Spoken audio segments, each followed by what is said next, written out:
Computer science की इस video में आपका स्वागत है। इस वीडियो में हम कंप्यूटर मेमोरी के बारे में पढ़ेंगे। कंप्यूटर में लगा वह उपकरण जिसमें डाटा और निर्देशों को स्टोर या सुरक्षित रखा जा सकता है, कंप्यूटर की मेमोरी कहलाता है। तो डाटा और निर्देश कंप्यूटर की मेमोरी में सुरक्षित रखे जा सकते हैं। डाटा किसी तरह का हो सकता है, टेक्स्ट फाइल हो सकती है कोई, ठीक है, आपने टाइप किया कुछ और वो कंप्यूटर में सेव कर लिया। कोई ऑडियो, कोई वीडियो, कोई फोटो, कुछ भी हो सकता है डाटा, ठीक है जी। ऑडियो के अंदर गाने, ठीक, और वीडियो की फॉर्मेट में वीडियो क्लिप, कोई मूवी जो आपने कंप्यूटर में स्टोर कर रखी है, डाटा का काम करेगी। तो कंप्यूटर में लगा वह उपकरण जिसमें डाटा और निर्देशों को स्टोर या सुरक्षित रखा जा सकता है, कंप्यूटर की मेमोरी कहलाता है। आगे चलें। इसमें सीपीयू की मेमोरी से निकटता के आधार पर कंप्यूटर की मेमोरी दो प्रकार की होती है। सीपीयू से कौन सी मेमोरी नजदीक है और कौन सी दूर है, इसके आधार पर हम कंप्यूटर की मेमोरी को दो भागों में बांटते हैं। पहला प्राथमिक मेमोरी, उसके बाद द्वितीयक मेमोरी। प्राथमिक मेमोरी को इंग्लिश में मेन मेमोरी भी कहा जाता है और द्वितीयक मेमोरी को इंग्लिश में परमानेंट मेमोरी या परमानेंट स्टोरेज या सेकेंडरी मेमोरी कहा जाता है। द्वितीयक मेमोरी को हम स्थायी मेमोरी भी बोल सकते हैं। तो इंग्लिश में इसके कई नाम हैं, परमानेंट मेमोरी भी कह लें, सेकेंडरी मेमोरी कह लें या ऑक्सिलरी मेमोरी कह लें। ये सभी नाम इसके इंग्लिश के हैं, आप ये भी याद करें और ये प्राथमिक मेमोरी का मेन मेमोरी भी नाम याद रखें। उसके बाद प्राथमिक मेमोरी को निम्न भागों में बांटा जा सकता है। तो पहली है हमारा रीड ओनली मेमोरी, दूसरा रैंडम एक्सेस मेमोरी, तीसरा कैशे मेमोरी। तो ये तीन मेमोरीज हैं जिन्हें प्राथमिक मेमोरी की श्रेणी में रखा गया है। रीड ओनली मेमोरी का नाम ही बता रहा है, हम इसमें से रीड कर सकते हैं डाटा, इसके अंदर लिख नहीं सकते। Random access memory, randomly access हो सकती है मेमोरी ये, इसीलिए इसका नाम रैंडम एक्सेस मेमोरी कहा गया है। कैशे मेमोरी ये कंप्यूटर प्रोसेसर के सबसे नजदीक होती है, तो इसे कैशे मेमोरी कहा जाता है। रोम, हम रोम को डिटेल में पढ़ेंगे अब। रोम को रीड ओनली मेमोरी कहा जाता है। रोम कंप्यूटर के मदरबोर्ड पर लगी हुई मेमोरी चिप है। एक चिप होती है जो मदरबोर्ड पर लगी हुई होगी। मेरी वीडियो है कंप्यूटर के इंटरनल पार्ट्स, उसमें आप मदरबोर्ड देख सकते हैं कि मदरबोर्ड कौन सा है। उसके अंदर जो ग्रीन सा बोर्ड दिखाया गया है वो मदरबोर्ड कहलाता है। उसमें कहीं चिप लगी होगी जिसे रोम बोला जाता है। रोम चिप्स में सुरक्षित डाटा को केवल पढ़ा जा सकता है, उसमें परिवर्तित नहीं किया जा सकता। उस डाटा को पढ़ेंगे तो उसमें उसे परिवर्तित नहीं किया जा सकता या उसमें परिवर्तन नहीं किया जा सकता, बात एक ही है। तो उसमें डाटा को सिर्फ पढ़ा जा सकता है, उसमें चेंज हम नहीं कर सकते। ये एक इंपॉर्टेंट बात होती है रोम की। कंप्यूटर सिस्टम को शुरू करने के लिए आवश्यक फाइलें रोम चिप में सुरक्षित रखी जाती हैं। कंप्यूटर के शुरू होने को बूटिंग ऑफ कंप्यूटर भी कहा जाता है, इंग्लिश में इसे बूटिंग ऑफ कंप्यूटर बोलेंगे। इसलिए रोम चिप में सुरक्षित फाइलों को बूट फाइल्स या बूटेबल फाइल भी कहा जाता है, ठीक है। इसलिए जो फाइलें पड़ी होंगी वो बूट करने के, कंप्यूटर को शुरू करने के काम आएंगी। उसके बाद रोम चिप को निम्न वर्गों में बांटा जा सकता है। कुछ रोम चिप्स हैं, इनके अलग अलग नाम दिए गए डिपेंडिंग अपॉन उनके टाइप्स और उनमें क्या क्या किया जा सकता है, ठीक है। कुछ कंप्यूटर के जो मदरबोर्ड पे लगी हुई थी तो रोम चिप कहलाई जाएंगी, पर कुछ और उसके बाद चिप इजाद होती रही, ठीक है, नई नई चिप का आविष्कार होता रहा, रोम चिप का, तो उनके नाम हमने ये दे दिए। पहले का एक का नाम पी रोम दिया है, एक का नाम ईपी रोम, एक का नाम ईई रोम। जो पी रोम है वो प्रोग्रामेबल रीड ओनली मेमोरी कहलाएगी, प्रोग्रामेबल रीड ओनली मेमोरी। इसके अंदर क्या है कि ये खाली रोम चिप आती है, ठीक है, इसमें प्रोग्रामर अपना डाटा खुद डाल सकता है। एक रोम चिप है कि कंप्यूटर में रखी गई, वो जिस कंपनी ने कंप्यूटर बनाया या जिसने रोम बनाई वो ही उसमें इंस्ट्रक्शन डाल देती है। यूजर अपने लेवल पर, आप खरीद के लेके आए रोम चिप कोई अगर, तो आप उसमें डाटा नहीं रख सकते। पर पी रोम ऐसी रोम थी जो खाली मिलती थी बाजार में और यूजर उसे खरीद कर उसमें डाटा भर सकता है, ठीक है जी।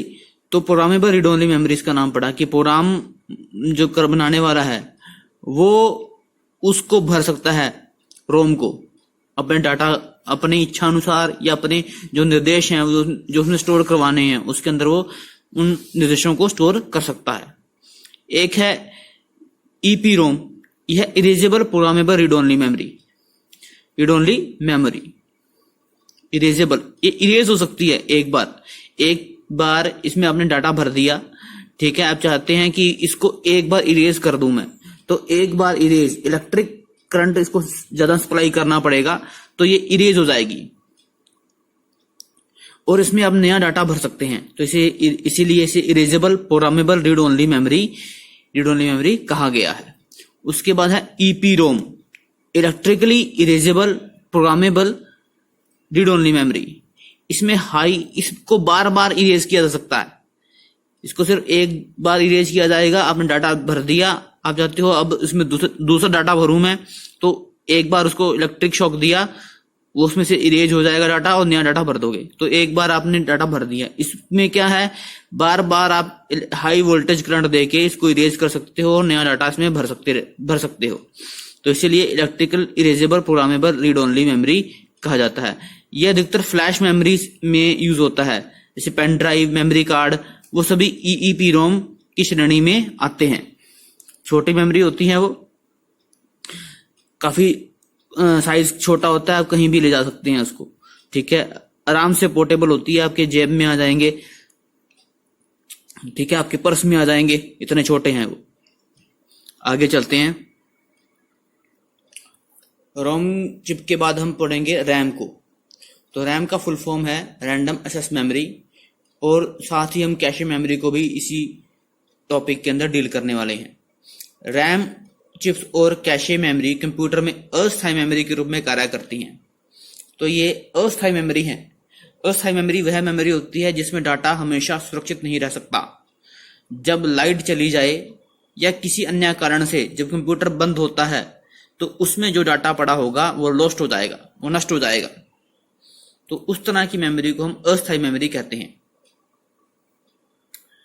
डाटा और निर्देश स्थायी मेमोरी से रैम में आते हैं, ठीक है। तो हमारे पास कंप्यूटर में स्थायी मेमोरी भी लगी होती है, तो जो डाटा और निर्देश हैं उस स्थायी मेमोरी से हमारे रैम में आएंगे। तो जो हमारी सेकेंडरी मेमोरी है, मैंने बताया था आपको स्थायी मेमोरी है, उस सेकेंडरी मेमोरी से डाटा हमारा किस में आता है, रैम में आता है।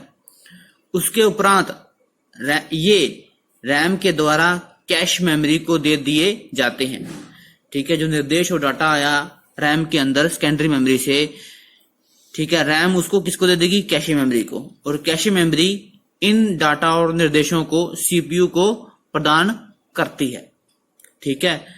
अब यहां पर कह लो जी आप, ये यहां पर कह लीजिए ये सीपीयू में इन पर प्रोसेसिंग की जाती है। जो डाटा आया, निर्देश आए, निर्देशों के अनुसार सीपीयू में प्रोसेसिंग की जाएगी, ठीक है। या अगर डाटा आया, डाटा को किस तरीके से प्रोसेस करना है ये भी सीपीयू निर्धारित करेगा। जो भी इसमें निर्देश लिखे होंगे उस हिसाब से वो सीपीयू उसमें प्रोसेसिंग करना शुरू कर देगा। यहां ध्यान देने योग्य बात यह है कि डाटा और निर्देश स्थायी मेमोरी से सीधे सीपीयू में नहीं आते, वे पहले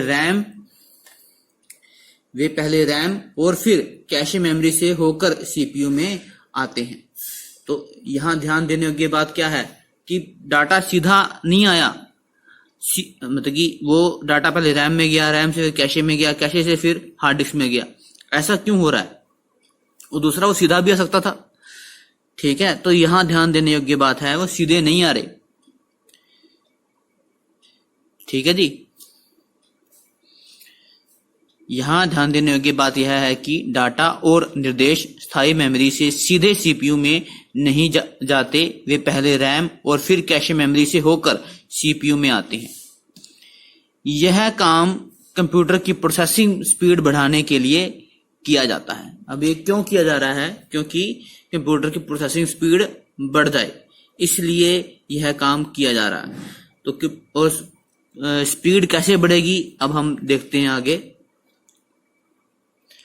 स्थायी मेमोरी की गति धीमी होती है, तो स्थायी मेमोरी की जो गति है वह धीमी है। रैम की गति स्थायी मेमोरी से अधिक और कैशे मेमोरी की गति रैम से अधिक और सीपीयू की गति सबसे अधिक होती है। तो स्थायी की यहाँ पे क्लियर हो रहा है, सबसे कम है, रैम की उससे ज्यादा है, कैशे मेमोरी की सबसे ज्यादा है। ठीक है, मेमोरी के अंदर फिर कैशे मेमोरी से भी ज्यादा सीपीयू की प्रोसेसिंग पावर है। ठीक है, यहाँ तो प्रोसेसिंग पावर है, यहाँ की ये मेमोरी है, ये भी मेमोरी, स्थायी मेमोरी, ये भी मेमोरी, ये भी मेमोरी, और ये सीपीयू प्रोसेसर है हमारा।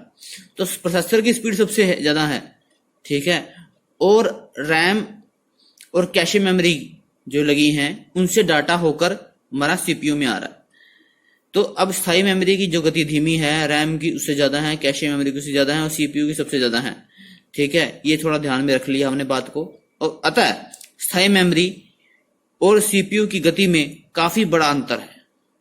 ठीक है, यहाँ स्थायी मेमोरी और सीपीयू की गति में काफी बड़ा अंतर है। इस गति के अंतर को कम करने के लिए रैम और कैशे मेमोरी का उपयोग किया जाता है। रैम इसीलिए किसका रैम और कैशे मेमोरी का उपयोग किया जा रहा है। तो यहां पर समझ में आ गया होगा आपको कि कैशे मेमोरी और रैम मेमोरी का उपयोग क्यों किया जा रहा है, क्योंकि प्रोसेसिंग पावर बढ़ जाए कंप्यूटर की, क्योंकि कंप्यूटर सिस्टम है एक पूरा। ठीक है, अब सीपीयू अगर स्थायी मेमोरी से डाटा सीधे तौर से लेगा तो उसको काफी वेट करना पड़ेगा अगले डाटा का। मान लो उसने एक डाटा दे दिया, फिर स्थायी मेमोरी अगला डाटा देने के लिए काफी देर लगाएगी, इतने में वो सीपीयू हमारा फ्री बैठा रहेगा। हम इसको एक एग्जांपल से समझ सकते हैं। एग्जांपल क्या कि आप ये देखिए कि किसी बिल्डिंग को बनाया जा रहा है। ठीक है, तो बिल्डिंग बनाने के लिए ईंटों का इस्तेमाल किया जाता है। ठीक है, अब एक व्यक्ति ईंटें लेके आता है और एक व्यक्ति उन ईंटों को लगा रहा है। अब जो ईंटें लेके आने वाला है उसे काफी चलना पड़ता है, काफी दूर रखी हैं ईंटें, तो धीरे धीरे ईंटें वो लेकर आएगा, किसी स्थान पे रखेगा और वहां से वो लगाने वाला है जो वो उठा के फटाफट लगाता रहता है। अगर वो 10 या 15 ईंटें इकट्ठी लेकर आया, ईंटें लेने वाला, अब लगाने वाले को के सामने रख दी उसने फटाफट में वो 10-15 ईंटें लगा दी और वो लगाकर फ्री बैठ गया। अब वो वेट कर रहा है कि अगली 15 ईंटें आए और मैं लगा सकूं। तो हमारा जो वो व्यक्ति है उसका टाइम वेस्ट हो रहा है, जो ईंटें लगाने वाला जो कारीगर आदमी है, और वो व्यक्ति भी कुछ नहीं कर सकता क्योंकि कितना स्पीड बढ़ा लेगा अपनी वो।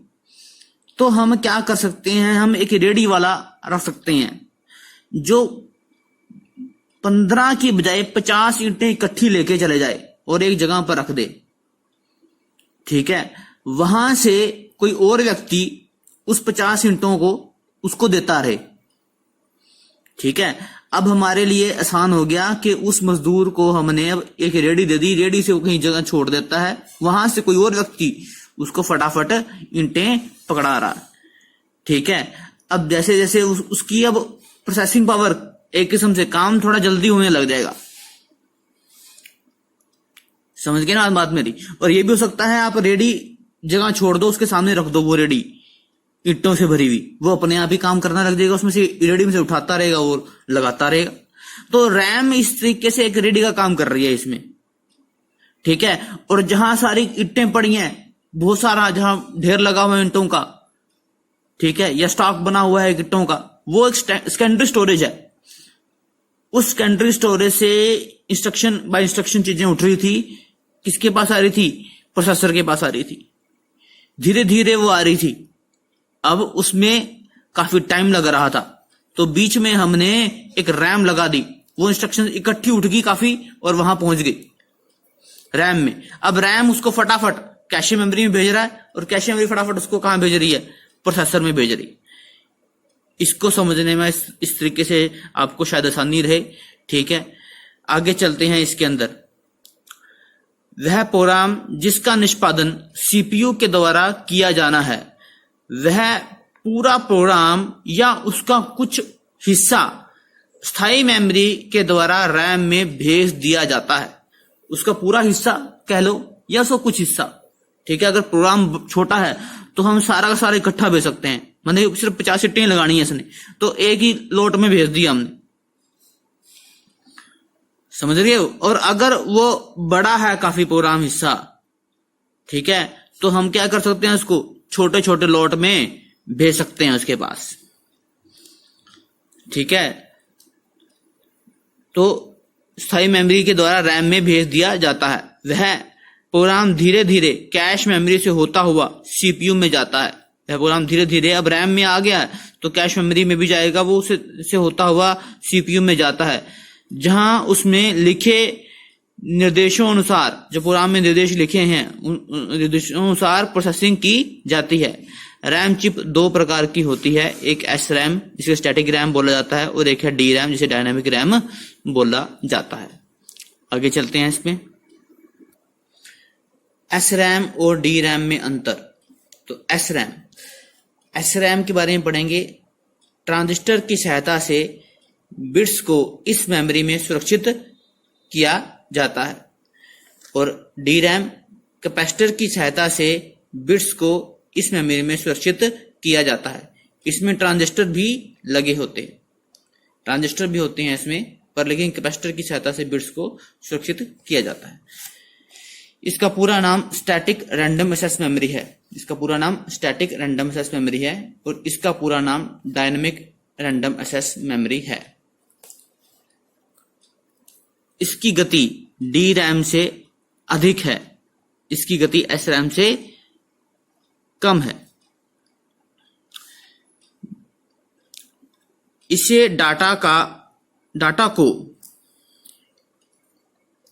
सुरक्षित रखने के लिए रिफ्रेश साइकिल की आवश्यकता नहीं पड़ती। इसमें डाटा को सुरक्षित रखने के लिए रिफ्रेश साइकिल की आवश्यकता पड़ती। इसको पड़ती है रिफ्रेश साइकिल की आवश्यकता, इसमें रिफ्रेश साइकिल की आवश्यकता नहीं पड़ती। यह डी रैम से महंगी है, यह एस रैम से सस्ती है। यह महंगी है हमारी रैम और ये रैम जो है ये सस्ती है। यह कंप्यूटर सिस्टम में कैशे मेमोरी के रूप में कार्य कर सकती है। ठीक है, अगला पॉइंट है ये, यह कंप्यूटर सिस्टम में रैम के रूप में कार्य कर सकती है। तो ये रैम के रूप में कार्य करती है डी। तो यहाँ पर हमारा अंतर समाप्त हो चुका है एस रैम और डी रैम में, और आगे चलते हैं इससे। अब स्टोर किए डाटा की स्थिरता के आधार पर कंप्यूटर की मेमोरी दो प्रकार की होती है। तो कितना डाटा स्थिर रहेगा किसी मेमोरी में, उसके आधार पर यदि हम बात करें तो कंप्यूटर की मेमोरी दो प्रकार की होगी। पहला है अस्थायी मेमोरी, जिसे हम टेम्परेरी मेमोरी या वोलेटाइल मेमोरी भी बोलते हैं। ठीक है, इंग्लिश में नाम इसका टेम्परेरी मेमोरी भी कह लो या वोलेटाइल मेमोरी कह लो, बात एक ही है। अस्थायी मेमोरी कहेंगे इसको। वाष्पित मेमोरी भी कहा जाता है इसको, कि वोलेटाइल का मतलब होता है जिसके वाष्प बन पाए, उड़ जाए, जो जैसे पानी है वोलेटाइल है, भाप बन के उड़ जाता है, तो वही वाष्पित मेमोरी, इसीलिए इसका नाम, क्योंकि इसमें डाटा जो रखा जाएगा वो उड़ जाएगा, इसीलिए इसे वोलेटाइल मेमोरी भी बोला जाता है। उसके बाद स्थायी मेमोरी, इसे परमानेंट मेमोरी या नॉन वोलेटाइल मेमोरी भी कहा जाता है। तो दो हमारे पास हो गए, एक तो क्या स्थायी मेमोरी और एक अस्थायी मेमोरी। नाम इसके अस्थायी मेमोरी के इंग्लिश में भी याद करनी है आपने। अस्थायी मेमोरी की टेम्परेरी मेमोरी या वोलेटाइल मेमोरी अस्थायी मेमोरी के, परमानेंट मेमोरी और नॉन वोलेटाइल मेमोरी। आगे चलते हैं अब इसमें अस्थायी मेमोरी या टेम्परेरी मेमोरी की परिभाषा अब हम पढ़ने वाले हैं। इसकी परिभाषा क्या है? यह वह मेमोरी है जिसमें डाटा, यह वह मेमोरी है जिसमें डाटा अस्थायी रूप से सुरक्षित रहता है। मैं कुछ देर बाद डाटा इसमें से हट जाएगा। वो कैसे? कंप्यूटर बंद होने के बाद इस मेमोरी में सुरक्षित डाटा लुप्त हो जाता है। देखिए, सुरक्षित की जगह रखा डाटा बोल सकते हैं आप। इस मेमोरी में रखा हुआ डाटा लुप्त हो जाता है, क्योंकि सुरक्षित तो हो नहीं सकता है ना वो। इस मेमोरी में रखा हुआ डाटा, इस मेमोरी में रखा हुआ लिख लीजिए यहां पर, रखा हुआ डाटा लुप्त हो जाता है। इसीलिए इसे टेम्परेरी, ये ऊपर आप हिंदी में ऐसे लिख सकते हैं, टेम्परेरी मेमोरी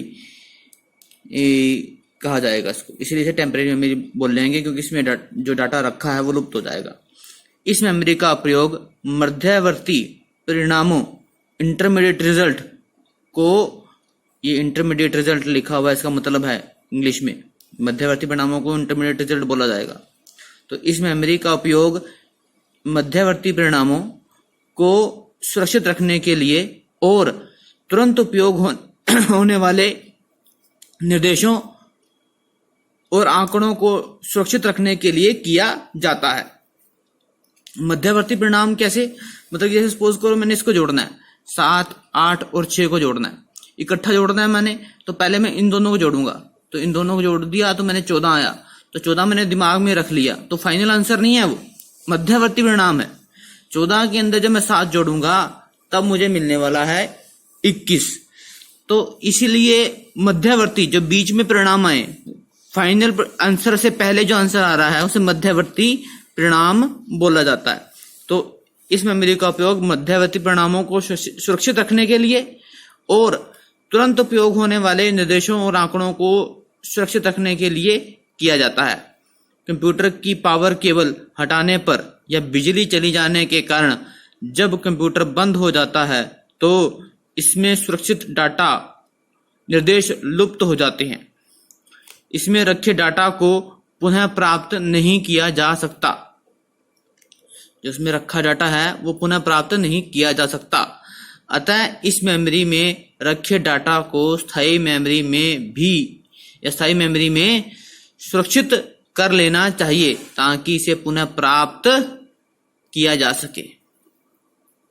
ठीक है, तो ये हमारी अस्थायी मेमोरी के बारे में बात हो गई। तो उदाहरण के रूप पे हम लेते हैं अस्थायी मेमोरी और प्राइम मेमोरी का क्या उदाहरण है। जब हम कंप्यूटर में कुछ टाइप करते हैं तो वह कंप्यूटर की अस्थायी मेमोरी में चला जाता है। कंप्यूटर की अस्थायी मेमोरी, आगे लिखा हुआ ये, कंप्यूटर की अस्थायी मेमोरी में चला जाता है, अस्थायी मेमोरी में चला जाता है, अर्थात अस्थायी मेमोरी में डल जाता है। टाइप करने के बाद अस्थायी मेमोरी का डाटा स्थायी मेमोरी में भी सुरक्षित करना पड़ता है। यदि वह सुरक्षित कर दिया जाए, यदि वह यहाँ जो काटा निशान है ना, यहाँ पे देखो, यहाँ स्थायी मेमोरी भी लिखना है। यदि यह स्थायी मेमोरी में सुरक्षित कर लिया जाए, स्थायी मेमोरी में, यहाँ स्थायी मेमोरी में, यदि यह स्थायी मेमोरी में सुरक्षित कर लिया जाए तभी पुनः प्राप्त किया जा सकता है। और टाइप कर दिया आपने, डाटा कहां पे रह गया? अस्थायी मेमोरी में चला गया।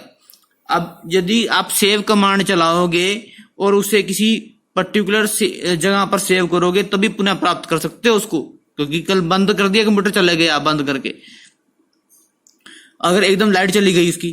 तो इसीलिए हम कहते हैं यदि एकदम लाइट चली जाए तो आप पहले उसको क्या सेव कर लो। ठीक है, एकदम लाइट चली जाएगी तो पावर चली जाएगी। अगर बस एक ही बात है, लाइट चली जाना पावर चली जाना। अगर ये एकदम चली जाए तो जो आपने टाइप किया है वो डाटा वो आपको प्राप्त नहीं हो सकता। ठीक है, तो आप उसको क्या करते रहे? सेव करते रहे उसको। तो सेव करोगे तभी उसे पुनः प्राप्त कर सकते हो। यदि टाइप करते हुए डाटा स्थायी मेमोरी में सुरक्षित ना किया जाए तो बिजली चले जाने के कारण या पावर केबल हट जाने पर डाटा पुनः प्राप्त नहीं किया जा सकता, क्योंकि वह डाटा केवल अस्थायी मेमोरी तक रहता है और वह लुप्त हो जाता है। तो ये हमारा हमने समझाया कि किस तरीके से समझा है कि अस्थायी मेमोरी में डाटा किस तरीके से लुप्त हो जाता है और हमारे लिए ये कंपल्सरी हो जाता है कि उसे किसी स्थायी मेमोरी में भेज दिया जाए। तो अस्थायी मेमोरी का फायदा क्या है? अस्थायी मेमोरी तेज है, अस्थायी मेमोरी में रैम लगी हुई है, रैम है, तेज है, और वो मिसमैच है, जो स्पीड मिसमैच है, मतलब गति में जो अंतर है, सीपीयू और स्थायी मेमोरी की में गति में अंतर है, इसलिए मुझे अस्थायी मेमोरी की आवश्यकता पड़ी, क्योंकि वो तेज है तो अस्थायी वो, पर तेज काम करती है, रैम तेज काम करती है, इसलिए मुझे उसकी आवश्यकता है। तो रैम में डाटा अगर जाएगा तो जल्दी से मैं उसे कैचअप कर सकता हूं दोबारा, ठीक है। अब उसे स्थायी मेमोरी, द्वितीयक मेमोरी, ठीक है, इसे द्वितीयक मेमोरी भी कहा जाता है, ठीक है। इसे कई नाम में से पहले बता चुका हूं मैं, secondary memory, permanent memory, non volatile memory, ठीक है, ऑक्सिलरी मेमोरी, ये सभी नाम इसी की मेमोरी के नाम है, ठीक है, क्योंकि यह डाटा को स्थायी रूप से सुरक्षित करती है, इसलिए इसे परमानेंट मेमोरी, ये परमानेंट हिंदी में लिखा है, परमानेंट मेमोरी भी कहा जाता है, क्योंकि यह डाटा को स्थायी रूप से सुरक्षित रखती है, इसलिए इसे परमानेंट मेमोरी भी कहा जाता है। यह नॉन वोलेटाइल होती है क्योंकि इसमें डाटा स्थायी रूप से सुरक्षित रहता है, ठीक है। नॉन वोलेटाइल मैं पहले बता चुका हूं, इंग्लिश में लिखा होता पीछे नॉन वोलेटाइल होती है। बिजली चले जाने के कारण या बिजली चले जाने के कारण डाटा उड़ता नहीं, कहने का मतलब इसमें बिजली चले जाने के कारण डाटा उड़ता नहीं होता, इसके अंदर इसमें डाटा नहीं उड़ेगा, इसलिए नॉन वोलेटाइल कहा जाएगा, नॉन वोलेटाइल इसको, ठीक है। आगे चलें, स्थायी मेमोरी की परिभाषा। इस मेमोरी में डाटा स्थायी रूप से सुरक्षित रहता है, कंप्यूटर के बंद होने पर या पावर केबल हटाए जाने पर इस मेमोरी से डाटा लुप्त नहीं होता, अतः इसे पुनः प्राप्त किया जा सकता है। तो इसे पुनः प्राप्त किया जा सकता है, ठीक है। ये यहां तक हमारा कंप्लीट हो गया। स्थायी मेमोरी और स्थायी मेमोरी में अंतर था जो बता दिया, उनकी अलग अलग परिभाषाएं क्या हैं वो बता दी। आगे चलते हैं इसमें। तो स्थायी मेमोरी या द्वितीयक मेमोरी के उपकरण, तो इनको इंग्लिश में बोलेंगे परमानेंट मेमोरी डिवाइसेस और सेकेंडरी मेमोरी डिवाइसेस या सेकेंडरी स्टोरेज डिवाइसेस कौन कौन से हैं। स्थायी मेमोरी, परमानेंट मेमोरी, द्वितीयक मेमोरी के निम्न लिखित उपकरण हैं, एक डिवाइसेस हैं जो हैं। तो पहला है मैग्नेटिक टेप, फिर मैग्नेटिक डिस्क, ऑप्टिकल डिस्क। आपने याद दोनों इंग्लिश और हिंदी में दोनों में लिखना है। मैग्नेटिक टेप लिख दिया, फिर टेप, मैग्नेटिक डिस्क भी साथ में इंग्लिश में magnetic disk, optical disk, flash memory devices, ठीक है, इसका फ्लैश मेमोरी डिवाइसेस। तो सेकेंडरी स्टोरेज डिवाइसेस के अंदर टेप आ गई, मैग्नेटिक, पहला तो ये ऊपर अपने बॉक्स बना दिया, सेकेंडरी स्टोरेज डिवाइसेस लिख दिया, फिर 3 उससे लाइनें निकाल देनी है आपने। पहले बॉक्स में मैग्नेटिक टेप लिख देंगे, ठीक है, फिर मैग्नेटिक डिस्क लिख देंगे, फिर तीसरे में ऑप्टिकल डिस्क लिख देंगे, और फिर चौथे में फ्लैश मेमोरी डिवाइसेस लिख देंगे, flash memory devices. Flash memory devices, इसके बाद मैग्नेटिक डिस्क है जो, वो 2 तरह की, फ्लॉपी डिस्क और हार्ड डिस्क। उसके अंदर 2 वेरिएंट हैं उसके, मैग्नेटिक डिस्क के, फ्लॉपी डिस्क और हार्ड डिस्क। ऑप्टिकल डिस्क के भी 2 वेरिएंट हैं, एक कॉम्पैक्ट डिस्क और जिसे सीडी बोला जाएगा, और एक है डीवीडी, जिसे डिजिटल वीडियो डिस्क भी बोला जाएगा। जो डीवीडी की फुल फॉर्म क्या है, डिजिटल वीडियो डिस्क। और फ्लैश मेमोरी में भी आप इसी तरीके से 2 बना सकते हो, क्योंकि जगह थी इन्हीं, मैंने इस तरह ही बना दिया इसको। आप ऐसे ही बना सकते हैं अगर आप, तो एक में पेन ड्राइव और एक में मेमोरी कार्ड इसमें लिख दीजिएगा।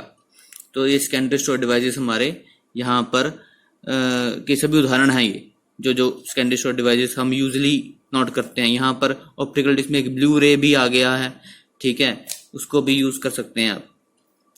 आगे और भी एडवांसमेंट होती रहती है इन डिवाइसेस के अंदर, तो आगे और भी शायद हमें मिल जाए स्टोरेज डिवाइसेस। तो फिलहाल अभी हम इनको जो बेसिक डिवाइस हैं जो हम यूज़ करते हैं आमतौर पर, उनको ही मैं डिस्कस करूँगा।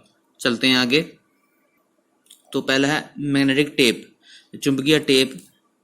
मैग्नेटिक टेप में एक लचीला प्लास्टिक का रिबन डाटा को स्टोर करने के लिए उपयोग होता है। ठीक है, लचीला प्लास्टिक का रिबन होगा जो इसमें यूज किया जाता है। यह प्लास्टिक का रिबन आधा इंच या पौना इंच चौड़ा हो, आधा इंच या 1/4 इंच, सॉरी पौना इंच कह दिया मैंने। यह प्लास्टिक का रिबन आधा इंच या 1/4 इंच चौड़ा हो सकता है।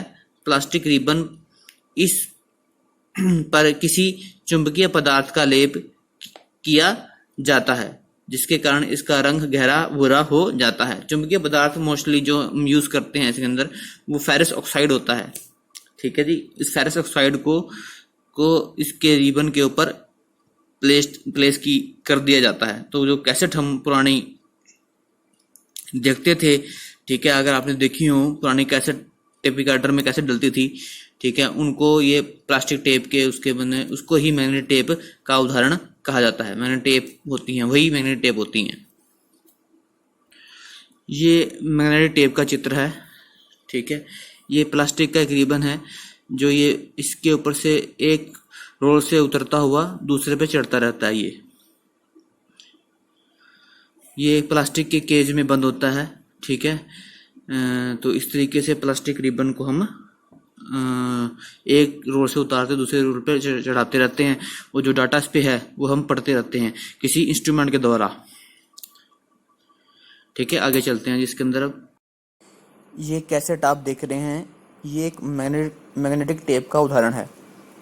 इसमें 2 घिरनियाँ लगी हुई हैं, एक घिरनी से टेप उतरती थी और दूसरी पर चढ़ती थी। ये मैग्नेटिक टेप या जो कैसेट किसी टेप रिकॉर्डर में हम लगा देते थे, ठीक है, तो उस पर स्टोर गाने हमें सुनते थे। तो ये एक अच्छा उदाहरण है मैग्नेटिक टेप का। तो अगला हमारे पास स्टोरेज डिवाइस है मैग्नेटिक डिस्क, तो जिसे चुंबकीय डिस्क भी बोल सकते हैं आप। ठीक है, मैग्नेटिक डिस्क इंग्लिश में नाम है इसका। डिस्क एक तवेनुमा आकृति होती है, तवानुमा आकृति होती है, जिसकी मोटाई और व्यास उपकरण के अनुसार अलग अलग हो सकते हैं। मैग्नेटिक डिस्क प्लास्टिक या धातु की बनी डिस्क होती है जिस पर किसी चुंबकीय पदार्थ का लेप किया जाता है। यह चुंबकीय पदार्थ आमतौर पर आयरन ऑक्साइड होता है। ठीक है, फेरस ऑक्साइड, जिसे इंग्लिश में नाम फेरस को बोलेंगे, फेरस ऑक्साइड होता है। ठीक है, एक ही उपकरण में कई मैग्नेटिक डिस्कों को लगाकर उपकरण की स्टोरेज क्षमता बढ़ाई जा सकती है। ठीक है, पहले तो एक उपकरण में एक डिस्क लगती थी, पर लेकिन जो हार्ड डिस्क ड्राइव है जो हमारे कंप्यूटर में लगी होती है, ठीक है, उसमें आप क्या कर सकते हैं, कई डिस्क लगा सकते हैं इकट्ठी, और स्टोरेज क्षमता उसकी बढ़ जाती है, और एक डिस्क के रीड राइट हेड अलग अलग हो सकती है। नीचे ये अकेली डिस्क दिखाई गई है, ये ऐसी डिस्क तवेनुमा आकृति, बीच में छेद होगा जैसे सीडी की तरह होती है, पर सीडी हमारी एक हाईली रिफ्लेक्टेड डिवाइस है जिसकी पर चमक इसकी बहुत ज्यादा होती है, पर इसमें चमक ज्यादा नहीं होती। ठीक है, ये तो अकेली डिस्क है मैग्नेटिक डिस्क। ठीक है, आगे चलते हैं। इसमें ये काफी सारी डिस्क एक ही डिवाइस में लगाई गई हैं। ये पहली डिस्क, फिर दूसरी, फिर तीसरी, फिर चौथी, काफी सारी डिस्क लगाई गई हैं एक ही डिवाइस के अंदर। ये सेंट्रल शाफ्ट है हमारी, ये सेंट्रल शाफ्ट है जिसके अंदर इन डिस्कों को फंसाया गया है। ठीक है, ये मैग्नेटिक डिस्क हैं सभी, first, second, third and fourth. उसके बाद असेंबली आर्म, जिस पर रीड और राइट हेड लगे हुए हैं। ये देखो, ये रीड राइट हेड लगे हुए हैं। ठीक है जी, ये हेड इसके लिए, ये हेड इसके लिए, ये हेड इसके लिए, इसके लिए, इस पे रीड हेड। असेंबली आर्म जिस पर रीड और राइट हेड लगे हुए हैं। ये असेंबली आर्म आगे पीछे हो सकती है। यदि यहाँ से पढ़ना है डाटा तो ये बाहर हो जाएगी थोड़ी सी, और ये पढ़ सकते हैं।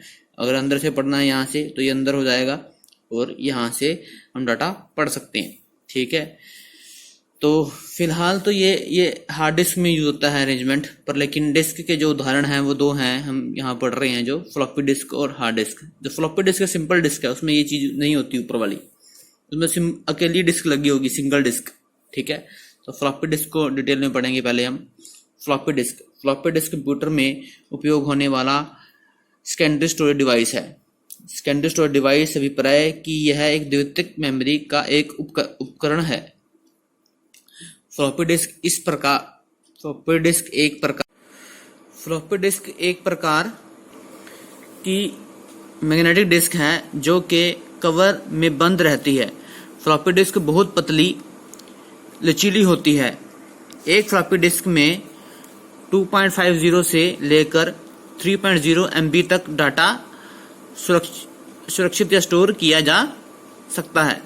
एक कंप्यूटर में फ्लॉपी डिस्क को चलाने के लिए फ्लॉपी डिस्क ड्राइव की आवश्यकता होती है। एक कंप्यूटर में फ्लॉपी डिस्क को चलाने के लिए फ्लॉपी डिस्क ड्राइव की आवश्यकता होती है। जैसे हम कहेंगे सीडी को किसी ट्रे पर रखा जाता है, फिर उसको ट्रे को अंदर किया जाता है, तो जो सीडी जिसके अंदर गई है डिवाइस के अंदर, उसे सीडी ड्राइव बोलते हैं। ऐसे ही डीवीडी जिस ड्राइव के अंदर लगती है या जिस उपकरण के अंदर लगती है उसे डीवीडी ड्राइव बोला जाता है। इसी तरीके से फ्लॉपी जिस ड्राइव में लगेगी उसे फ्लॉपी डिस्क ड्राइव बोलते हैं। एक कंप्यूटर में फ्लॉपी डिस्क लगाकर डाटा सुरक्षित किया जा सकता है। मतलब कि एक कंप्यूटर में फ्लॉपी डिस्क लगाई, उसमें डाटा सुरक्षित किया जा सकता है, फिर इसे किसी अन्य कंप्यूटर में लगाकर डाटा पुनः प्राप्त किया जा सकता है। इस प्रकार फ्लॉपी डिस्क का उपयोग डाटा को एक कंप्यूटर से दूसरे कंप्यूटर में स्थानांतरण के लिए भी किया जा सकता है। ठीक है ना, तो कहने का मतलब क्या है कि एक कंप्यूटर में डाटा लगाया पहले, ठीक है, कंप्यूटर में फ्लॉपी डिस्क लगाई, उसमें डाटा सेव कर लिया, फिर वही फ्लॉपी डिस्क उस पहले कंप्यूटर से निकालकर दूसरे में लगा दी। अब वहां डाटा वो कॉपी पेस्ट कर लिया तो डाटा एक जगह से दूसरी जगह पर स्थानांतरण हो गया। तो यही बोल रहे हैं यहाँ पर, दोबारा पढ़ लें इसको। एक कंप्यूटर में फ्लॉपी डिस्क लगाकर डाटा सुरक्षित किया जा सकता है और फिर इसे किसी अन्य कंप्यूटर में लगाकर डाटा को पुनः प्राप्त किया जा सकता है। ठीक है, इस प्रकार फ्लॉपी डिस्क ड्राइव का उपयोग डाटा को एक कंप्यूटर से दूसरे कंप्यूटर में स्थानांतरण के लिए भी किया जा सकता है।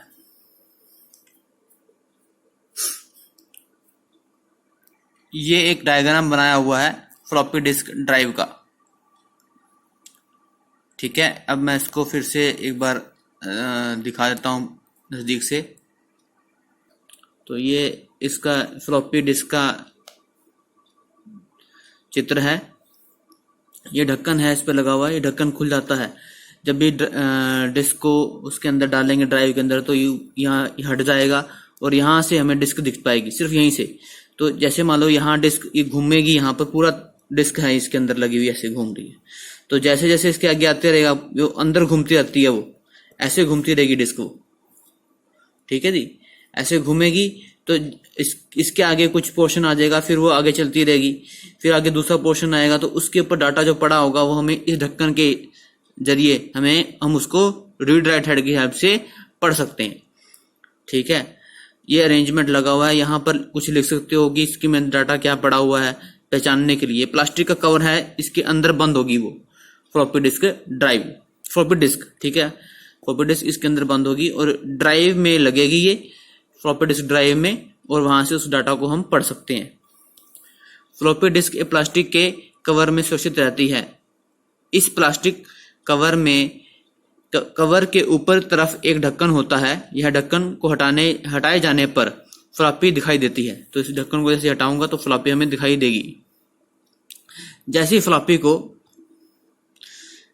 फ्लॉपी को फ्लॉपी डिस्क ड्राइव में डाला जाता है, ढक्कन हट जाता है। जैसे ही फ्लॉपी को फ्लॉपी डिस्क ड्राइव में डाला जाता है, ढक्कन हट जाता है और फ्लॉपी डिस्क ड्राइव में लगे रीड राइट हेड फ्लॉपी में से डाटा को पढ़ सकते हैं और उसमें डाटा को भर सकते हैं, यानी उसमें डाटा डाल भी सकते हैं, उसे डाटा पढ़ भी सकते हैं। पर्सनल कंप्यूटर्स में फ्लॉपी डिस्क ड्राइव को बहुत अधिक यूज किया जाता था। इस चित्र में एक फ्लॉपी डिस्क दिखाई गई है। इसकी क्षमता 1.44 MB है। तो इसको फ्लॉपी डिस्क ड्राइव में लगाकर हम इसमें सुरक्षित डाटा देख सकते हैं, उसको पढ़ सकते हैं। इस चित्र में एक टूटी हुई फ्लॉपी डिस्क दिखाई गई है। यह डिस्क आप देख सकते हैं, इसके अंदर ब्राउन रंग की एक डिस्क लगी हुई है। इसमें ही डाटा सुरक्षित रहता है।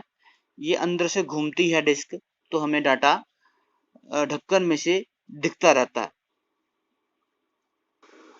ये एक हार्ड डिस्क का चित्र है। आप देख सकते हैं, इसमें एक के ऊपर एक डिस्क लगी हुई है और हर एक डिस्क के रीड राइट हेड अलग अलग हैं। तो इन रीड राइट हेड की हेल्प से हम डाटा जो डिस्क पर सुरक्षित रखा गया है उसको देख सकते हैं। ठीक है, इसमें सभी इसके पार्ट्स दिखाए गए हैं, आप इसे नोट डाउन कर सकते हैं। अब हम हार्ड डिस्क के बारे में पढ़ते हैं। हार्ड डिस्क क्या है? हार्ड डिस्क कंप्यूटर सिस्टम में लगा एक स्थायी स्टोरेज डिवाइस है जिसकी स्टोरेज क्षमता बहुत अधिक होती है। हार्ड डिस्क सीधे तौर पर कंप्यूटर सिस्टम के मदरबोर्ड से जुड़ी रहती है। इसे आसानी से कंप्यूटर से अलग नहीं किया जा सकता। तो मैंने आपको अब एक वीडियो वो मेरे मेरी चैनल पर है, इंटरनल पार्ट्स ऑफ कंप्यूटर, वहां आप देख सकते हैं कि पेंच वगैरह से ये जुड़ी रहती है हार्ड डिस्क मदरबोर्ड के अंदर। पहले सिस्टम पूरा खोलना पड़ेगा। जैसे पेन ड्राइव को आपने सीधा USB बोर्ड में लगा दिया और साथ ही निकाल दिया। ठीक है, पेन ड्राइव बड़ा आसान है रिमूव करना, तो हार्ड डिस्क उस तरीके से आसान नहीं है रिमूव करनी। CD को, DVD को भी रिमूव करना कंप्यूटर से आसान है। आप बटन दबाएंगे, ट्रे बाहर निकल जाएगी उसकी CD की, आप उससे उठा सकते हैं ट्रे को। DVD भी इसी तरीके से, आप DVD राइटर का जो DVD ड्राइव है उसका बटन दबाएंगे, ट्रे बाहर निकलेगी जिसके ऊपर DVD होती है, आप वहां से उस DVD को रिमूव कर सकते हैं। उसी तरीके से आप पेन ड्राइव जब USB पोर्ट में लगाते हैं, ठीक है, उस USB पोर्ट से पेन ड्राइव को वापस निकाल सकते हैं। पर हार्ड डिस्क को इतनी आसानी से कंप्यूटर से रिमूव नहीं किया जा सकता। उसको कंप्यूटर सिस्टम को खोलना पड़ेगा पूरा और फिर उसको रिमूव कर सकते हैं। ठीक है, इस बात को ध्यान रखिएगा। तो इसीलिए इन्हीं कारणों से ये, और उसकी स्टोरेज क्षमता बहुत अधिक होती है। एक तो स्टोरेज क्षमता बहुत अधिक होती है और आसानी से रिमूव नहीं कर सकते इसको, तो ये परमानेंट स्टोरेज का काम करेगी जो कंप्यूटर में लगी होती है। और इसमें डाटा काफी देर तक, और मतलब कि लाइट चली जाए, ठीक है, तब भी उसके बाद भी डाटा सुरक्षित रहेगा अगर इसमें डाटा आपने हार्ड डिस्क में सेव कर लिया। जैसे मैं हार्ड डिस्क की तस्वीरें भी दिखा चुका हूं, जो फोटो मैंने शेयर की थी वीडियो में ही, तो हम देखते हैं क्या कि कई मैग्नेटिक डिस्क एक ही सेंटर शाफ्ट पर लगी होती हैं। वही मैं इसमें पढ़ने जा रहा हूं।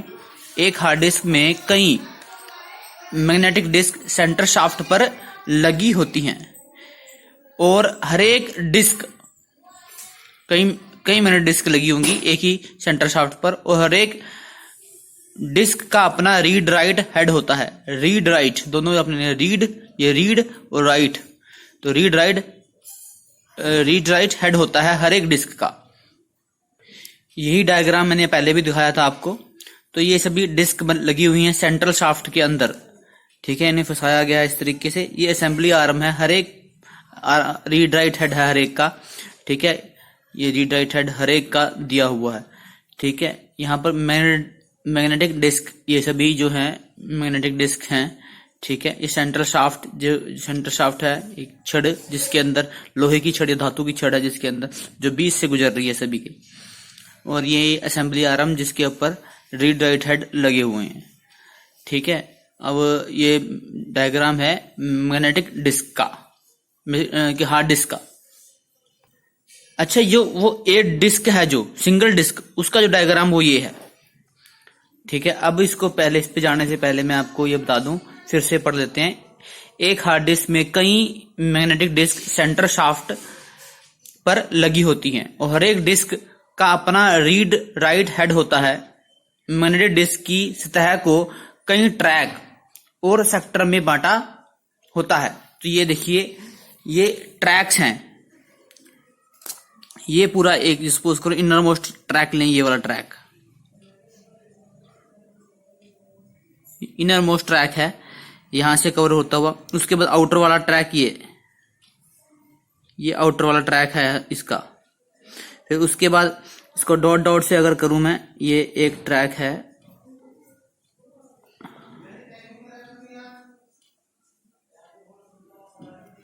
ये एक ट्रैक है। इस तरीके से ये भी एक ट्रैक है।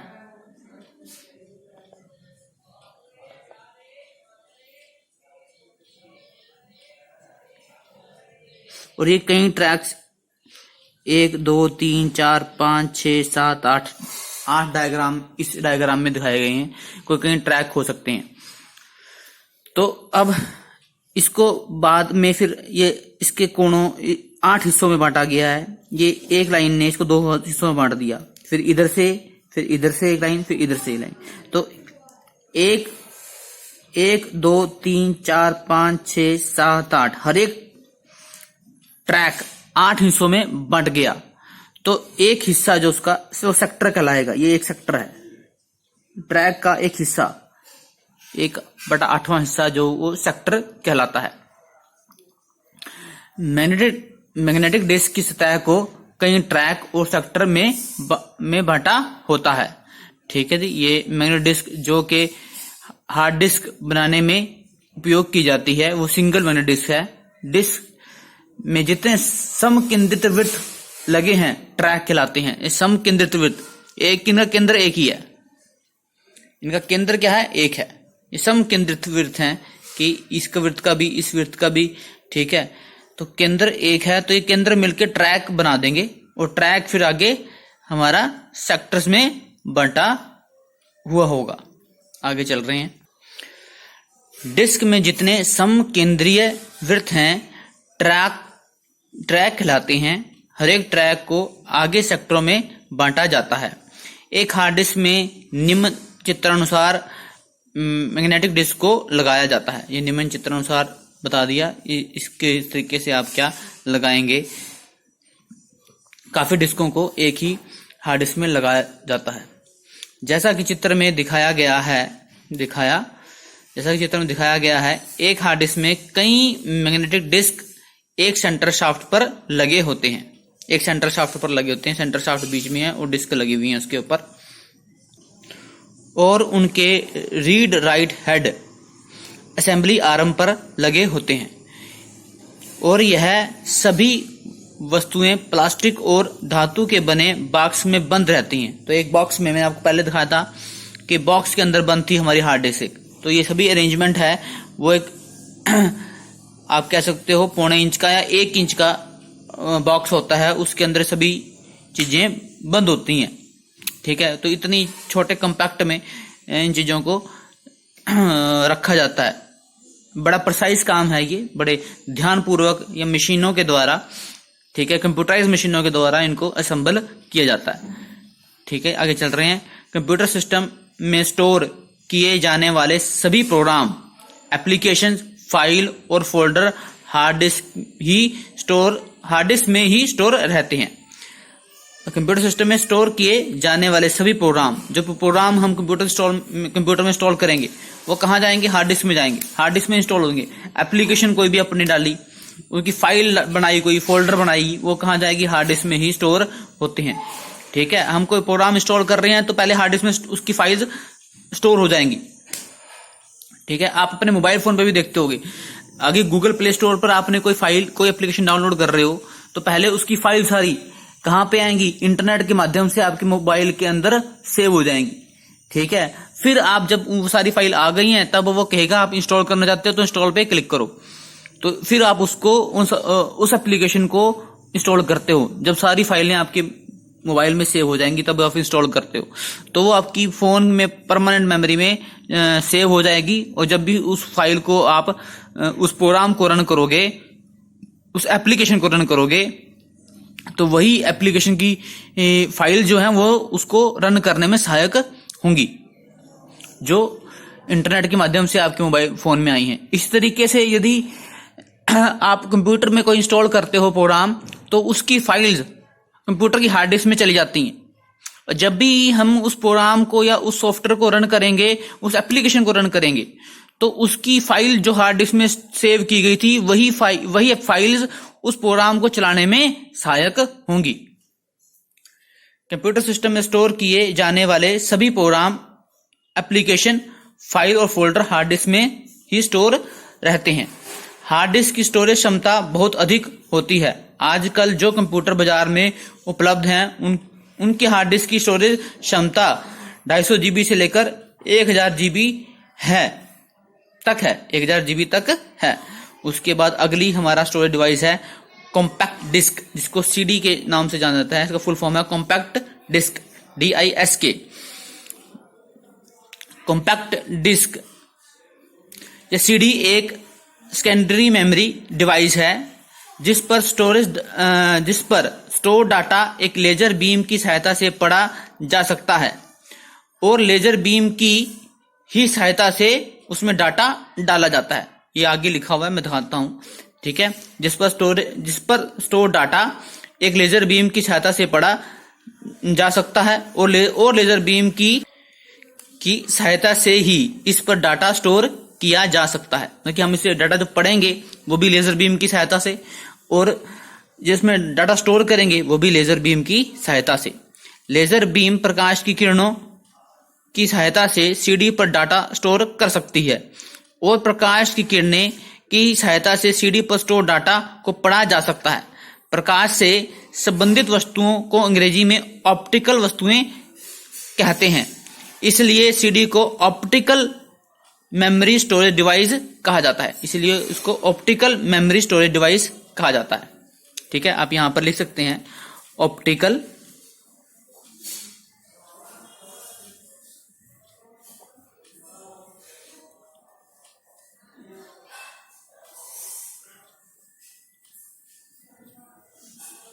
स्टोरेज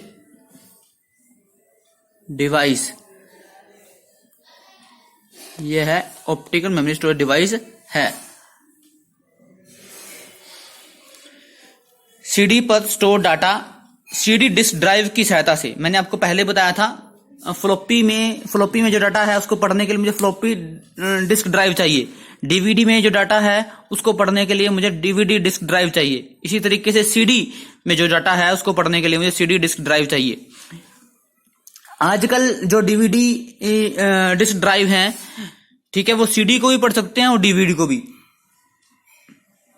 ठीक है, पर लेकिन ये नहीं हो सकता कि एक CD ड्राइव DVD को पढ़ ले। DVD ड्राइव CD को तो पढ़ लेगा, पर CD ड्राइव DVD को नहीं पढ़ेगा, क्योंकि DVD हायर कैपेसिटी की है as compare to CD। CD में 700 MB तक डाटा स्टोर हो सकता है और DVD में 4 GB तक। ठीक है, तो GB बड़ा होता है। एक किस्म से आप कहें कि 5 CDs के आसपास डाटा एक 5-6 DVD के आसपास CDs 5-6 CDs मिलाकर डाटा एक DVD में स्टोर किया जा सकता है।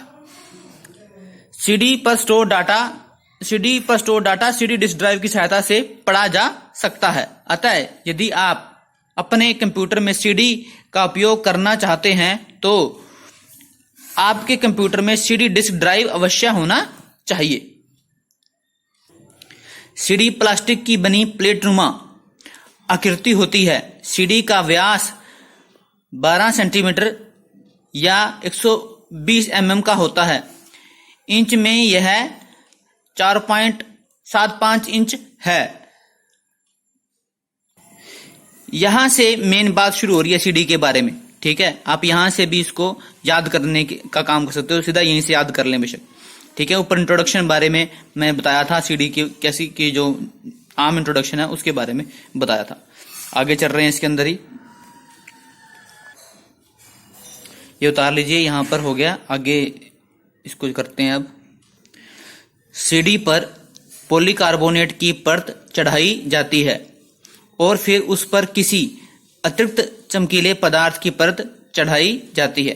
पॉलीकार्बोनेट की परत डाटा को स्टोर करने के काम आती है और चमकीले पदार्थ की परत लेजर के प्रकाश को परावर्तित करने के काम आती है। सीडी में स्पाइरल की तरह ट्रैक्स का निर्माण होता है कि ये जिस तरीके से इसमें गोल नहीं बन रहे, इसमें देखो एक इस तरीके से बन रहे हैं, ये एक बाहर से जाता हुआ ये इस तरीके से, ठीक है, इस तरीके से इसमें किसका ट्रैक्स का निर्माण होगा, ये इस तरीके से, फिर ये बड़ा होता रहेगा धीरे धीरे, ये बाहर जाता रहेगा। उसमें क्या ये सर्कल बना था, फिर ये सर्कल बाहर का बना था। तो मैग्नेटिक डिस्क में इस तरीके से बने थे ट्रैक्स, और स्पाइरल इसमें सीडी में स्पाइरल ट्रैक्स बनेंगे। सीडी में स्पाइरल की तरह ट्रैक्स का निर्माण होता है, ठीक है। जब एक लेजर बीम सीडी पर डाटा को रिकॉर्ड करती है तो उस पर कई पिट्स और फाल का निर्माण कर देती है। इन पिट और फाल की सहायता से ही सीडी पर डाटा स्टोर किया जा सकता है, ठीक है। तो ये ध्यान देने वाली बात है। जब एक लेजर बीम सीडी पर डाटा को रिकॉर्ड करती है तो उस पर कई पिट और फाल का निर्माण कर देती है, और इन पिट और फाल की सहायता से ही सीडी पर डाटा स्टोर किया जा सकता है। अगला स्टोरेज डिवाइस है हमारा डीवीडी, डिजिटल वीडियो डिस्क। इसे डिजिटल वीडियो वर्सेटाइल डिस्क भी कहते हैं, ठीक है। डिजिटल वर्सेटाइल डिस्क कह लीजिए या डिजिटल वीडियो डिस्क कह लीजिए, बात एक ही है। सीडी की तरह यह भी एक सेकेंडरी स्टोरेज डिवाइस है। लेजर बीम की सहायता से ही डीवीडी पर डाटा स्टोर किया जा सकता है। देखो वहां भी लेजर बीम यूज हो रही थी, सीडी के अंदर डीवीडी में भी लेजर बीम का ही उपयोग किया जाएगा, क्योंकि इनकी संरचना मिलती जुलती है, बस स्टोरेज कैपेसिटी बढ़ चुकी है, ठीक है। थोड़ी इंटरनल ऑर्गेनाइजेशन है जो डाटा की, वो कॉम्प्लेक्स हो गई डीवीडी के अंदर, ठीक है, और जिसके कारण से स्टोरेज क्षमता बढ़ गई। तो लेजर बीम की सहायता से ही डीवीडी पर डाटा स्टोर किया जा सकता है, और लेजर द्वारा ही डीवीडी पर स्टोर डाटा पढ़ा जा सकता है। लेजर प्रकाश की किरणों का एक पुंज है जो एक बिंदु पर केंद्रित रहता है। प्रकाश का उपयोग होने के कारण इसे ऑप्टिकल स्टोरेज डिवाइस भी कहा जाता है, क्योंकि ये भी ऑप्टिकल स्टोरेज डिवाइस बन गया और सीडी भी हमारा एक ऑप्टिकल स्टोरेज डिवाइस बन गया।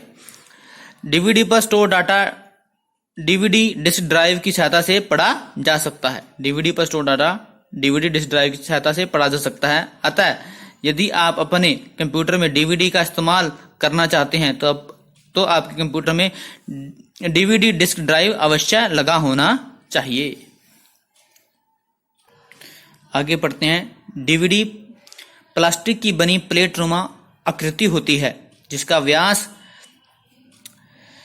12 सेंटीमीटर या 120 सेंटीमीटर या इंचेस में को 4.75 इंच होता है, अर्थात सीडी और डीवीडी का व्यास एक जैसा होता है। डीवीडी की स्टोरेज क्षमता सीडी की तुलना में बहुत अधिक होती है।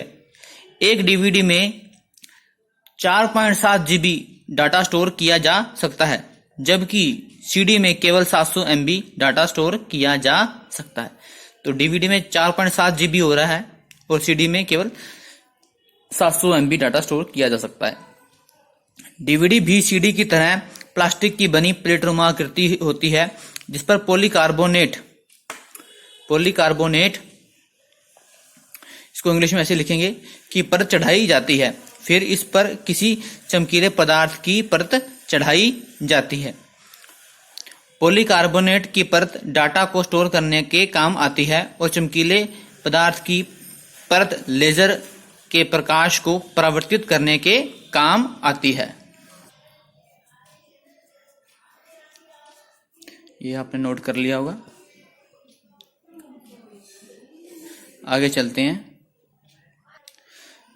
कि काम आती है। डीवीडी में ट्रैक बहुत संकीर्ण होते हैं जिससे एक डीवीडी में ट्रैक की संख्या बढ़ जाती है। ये तो ट्रैक भीड़े होंगे इसके अंदर डीवीडी में, जिससे ट्रैक की संख्या बढ़ जाती है और इस कारण से डीवीडी की स्टोरेज क्षमता बढ़ जाती है। जब ट्रैक बढ़ जाएंगी तो उसके अंदर स्टोरेज करने की क्षमता भी अपने आप बढ़ जाएगी। डीवीडी की स्टोरेज क्षमता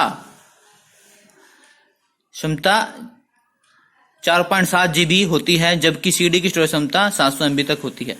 तो यहाँ पर हमने कुछ अंतर भी पढ़ लिए, इसके अंदर जो डीवीडी और सीडी में रहेंगे।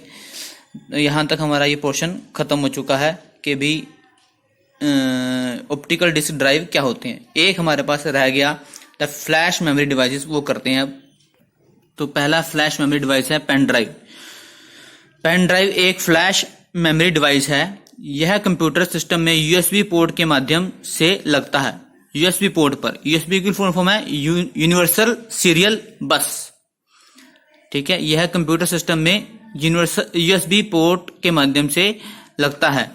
पेन ड्राइव EEPROM का एक उदाहरण है। EEPROM stand for electrically erasable programmable read only memory का एक उदाहरण है। जैसे ही पेन ड्राइव को यूएसबी पोर्ट के माध्यम से कंप्यूटर सिस्टम में जोड़ते हैं, पेन ड्राइव काम करने लगता है। कंप्यूटर में स्टोर डाटा को हम आसानी से पेन ड्राइव में स्थानांतरित कर सकते हैं। कंप्यूटर से पेन ड्राइव में डाटा स्थानांतरित होने के बाद पेन ड्राइव में सुरक्षित डाटा किसी और कंप्यूटर में डाला जा सकता है। अतः पेन ड्राइव दो कंप्यूटरों के बीच डाटा स्थानांतरण का एक आसान और सरल माध्यम बन सकता है। आगे है मेमोरी कार्ड। मेमोरी कार्ड भी एक फ्लैश मेमोरी डिवाइस है। इसका उपयोग स्मार्टफोन में अतिरिक्त मेमोरी के रूप में किया जाता है। तो ये भी EEPROM का उदाहरण है जो हमने पीछे पढ़ी पेन ड्राइव के अंदर, ठीक है जी। यदि हम मेमोरी कार्ड का उपयोग कंप्यूटर सिस्टम में करना चाहते हैं तो हमें कार्ड रीडर की आवश्यकता पड़ती है। एक कार्ड रीडर अलग से डिवाइस आता है, ठीक है। उस डिवाइस में कार्ड को डालना पड़ेगा, फिर उसको कंप्यूटर से जोड़ना पड़ेगा। यदि हम कंप्यूटर में कार्ड को यूज करना चाहते हैं तो हमें कार्ड रीडर चाहिए, ठीक है। और मोबाइल फोन में ये इनबिल्ट आता है, स्मार्टफोन में जो हम यूज करते हैं। मेमोरी कार्ड रीडर एक डिवाइस है जो यूएसबी पोर्ट की सहायता से कंप्यूटर से जुड़ सकता है। मेमोरी कार्ड रीडर एक डिवाइस है जो यूएसबी पोर्ट की सहायता से कंप्यूटर से जुड़ सकता है।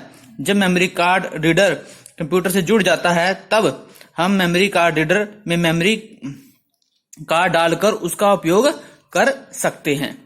तो यहाँ पर हमारा मेमोरी कार्ड के बारे में भी खत्म हो गया। यहाँ सारे हमारे डिवाइसेस, मेमोरी डिवाइसेस और स्टोरेज डिवाइसेस खत्म हो चुके हैं। थैंक्स लॉट बेटा।